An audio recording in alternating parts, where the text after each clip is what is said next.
Welcome to Forbidden Planet TV. I'm Andrew Sumner, and I'm going to introduce three people who may feel like they've just been introduced. And that is because they have just been introduced because I forgot to press the record button. But now the record button is working nicely. So I have with us today here at Forbidden Planet TV, Adam Christopher, Mike Chen, and Kiersten White, three mighty Star Wars authors and sci-fi authors and wonderful people. We're recording this a mere day or two after May the 4th, at the annual Star Wars Celebration Jamboree.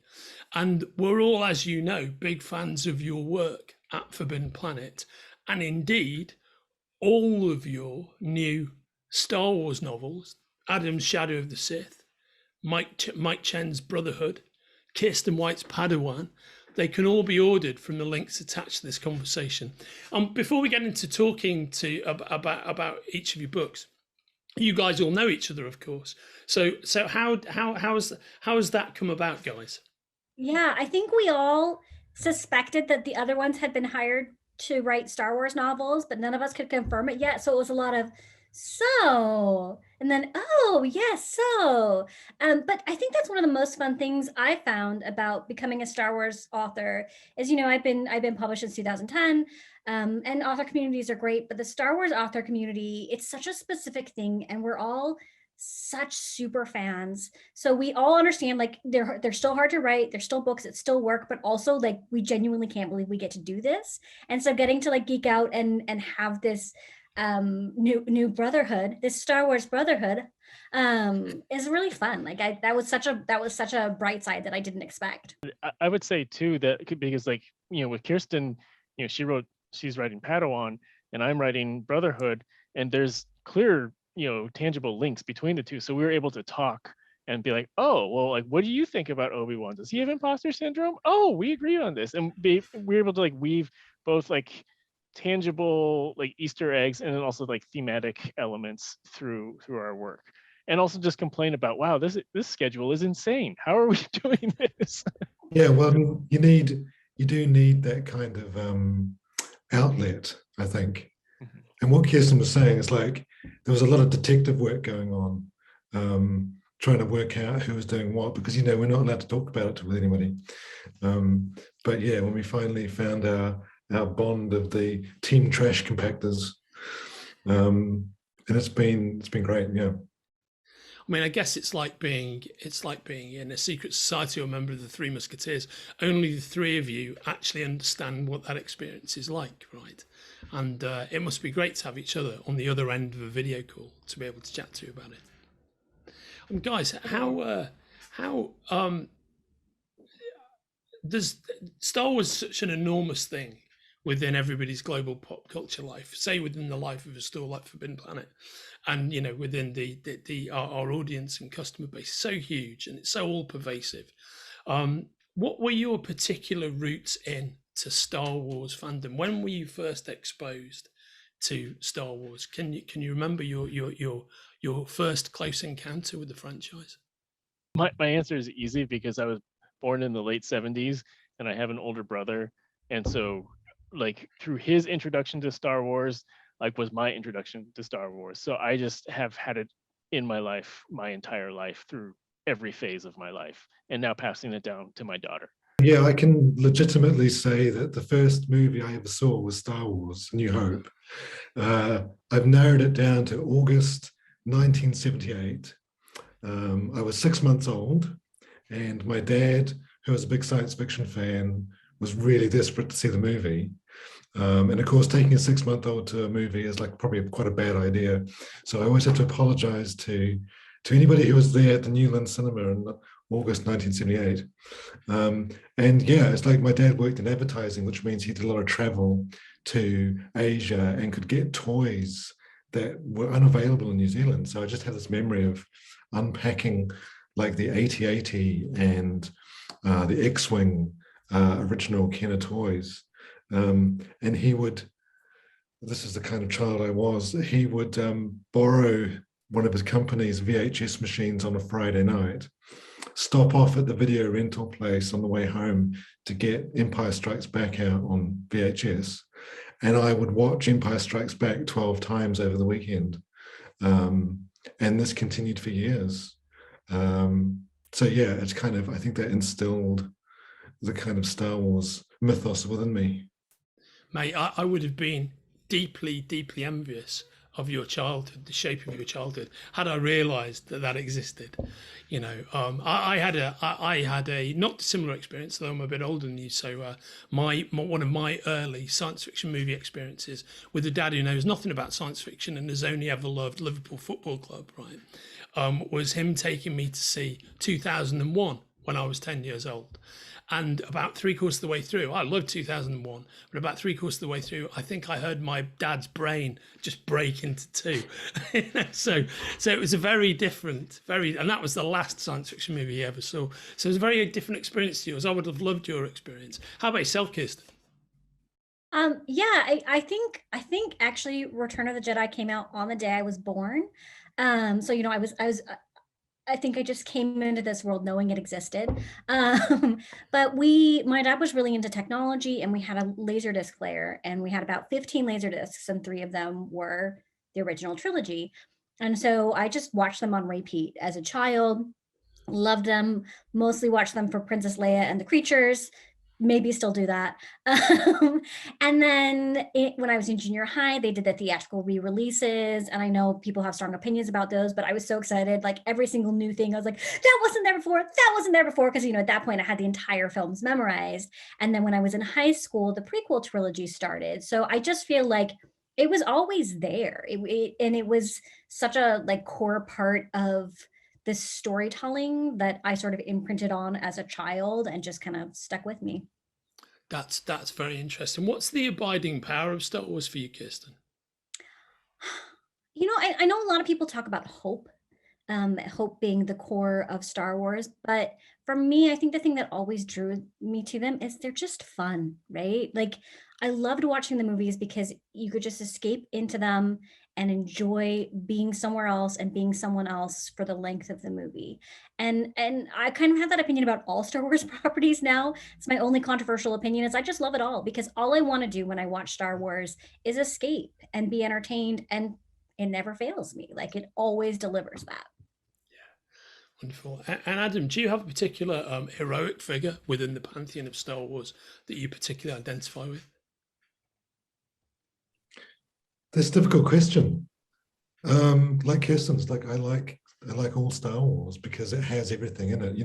The first A New Hope is, a war movie, a Western, a samurai movie, a swashbuckling adventure, a historical drama, a thing about wizards, magic. So it kind of has everything in it. And that's the thing for me about Star Wars is that whatever your interest or taste, there is something you will find, whether it's, character. I mean, I've been loving things like the Armorer in The Mandalorian. Minor characters. Star Wars is about minor characters sometimes. I think going back to the thing where I was watching Empire Strikes Back 12 times a weekend, the scene with the bounty hunters, they're in it for 30 seconds and they were my favorite characters because you could create the world behind them yourself, which I think is one of the great strengths of Star Wars. And one of the great strengths of what they're currently doing with, I guess, the streaming series, I think that's an extremely successful example of taking what you've just talked about and really constructing something beautiful out of it.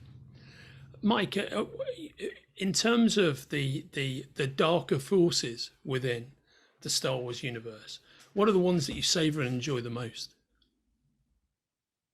I think the morality of Star Wars is always, I think there's such great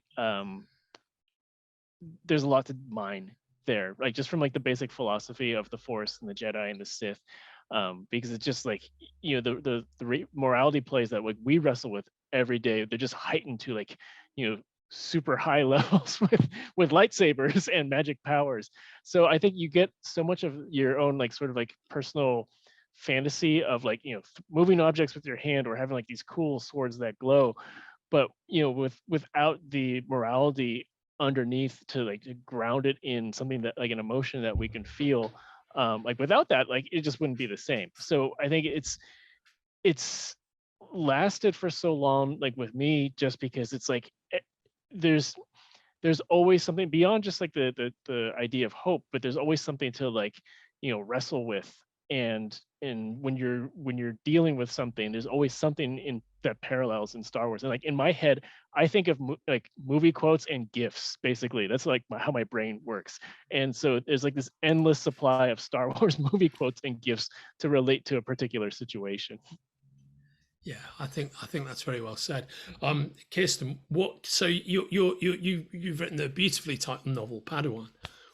What can you tell me about it?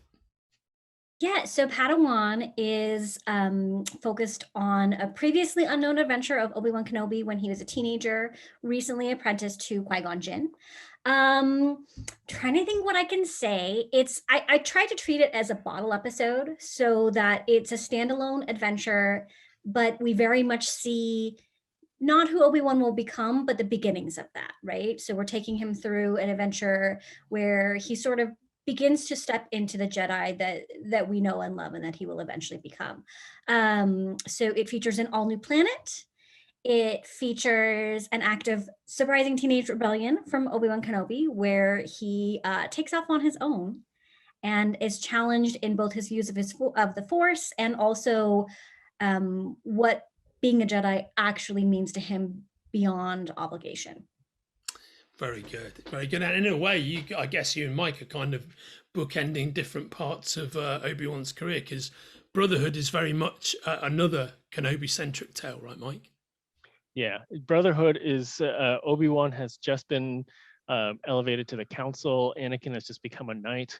The Clone Wars movie is a short period away, so there's got to be a transition between the outbreak on Geonosis and what you see in the Clone Wars movie, both emotionally for Anakin and Obi-Wan, and also for the galaxy at war and how the Jedi are handling it, and how Palpatine is managing and manipulating things. So that's everything that's in Brotherhood.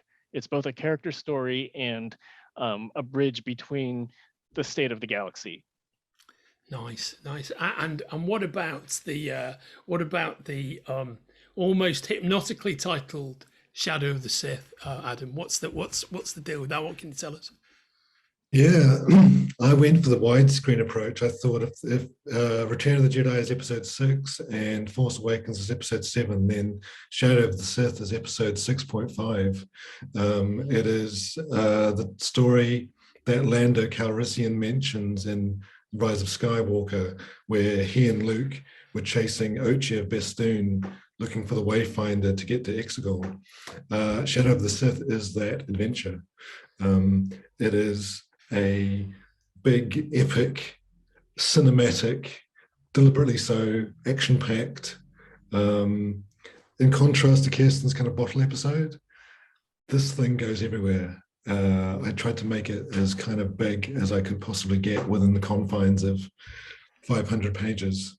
Yeah, and it's like, it's going to reveal a lot about Rey, her family, the kind of bits and bobs from the Rise of Skywalker, as well as linking what we've seen with Luke in things like the Book of Boba Fett. And it's an interesting time point because this is right in the middle of that huge gap between Return of the Jedi and Force Awakens, which hasn't really been explored very much. There's a few comics, a novel, but yeah, unexplored territory and a lot of fun, I hope. I mean, I'm sure what I love about what you're all doing is there are these glorious gaps in the Star Wars mythology, and they're quite lengthy periods of time, lifetimes almost, where there's so much great stuff to fill in. How are you guys? How do you guys feel about what's happening on an ongoing basis? We mentioned streaming before, but what's your feeling about Boba Fett, about the Mandalorian, about the Kenobi trailer? My biggest takeaway so far has been, I love Timothy Oliphant, so put Timothy Oliphant in everything. I agree. I totally agree. Put him in his own show. Yeah, I mean, I love getting to share Star Wars with my kids, right? I loved the new trilogy because those were the ones that I got to take my children to. And I love the streaming stuff. It feels like such an event that we get a new series, and every Thursday night when it releases, we all hang out together and watch it. And I just,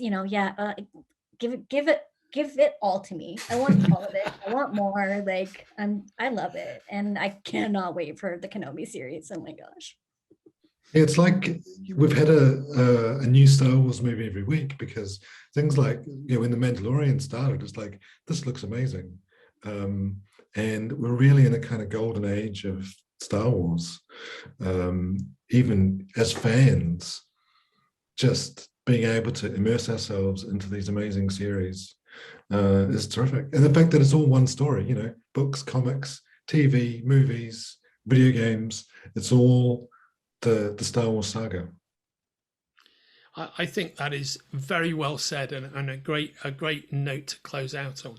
I really love the fact that you guys are getting to also, contribute on a literary level into that great all-encompassing ongoing narrative that we all love. And I love the fact that you're all so excited about it, which is, sometimes, when you're working on IP that's owned by somebody else, it's not always the case with creators, but I can see how into it all three of you guys are. And thank you so much for joining me. And Shadow of the Sith, Brotherhood and Padawan are all available for pre-order and order from the links attached to our conversation. And Adam, Mike, Kiersten, it's really lovely to meet you all. Thank you so much. Thank you so much for having us. If you're enjoying watching Forbidden Planet TV and you're enjoying watching us talk to the world's most interesting and accomplished filmmakers, authors, artists, musicians, creators, subscribe right here. See you soon.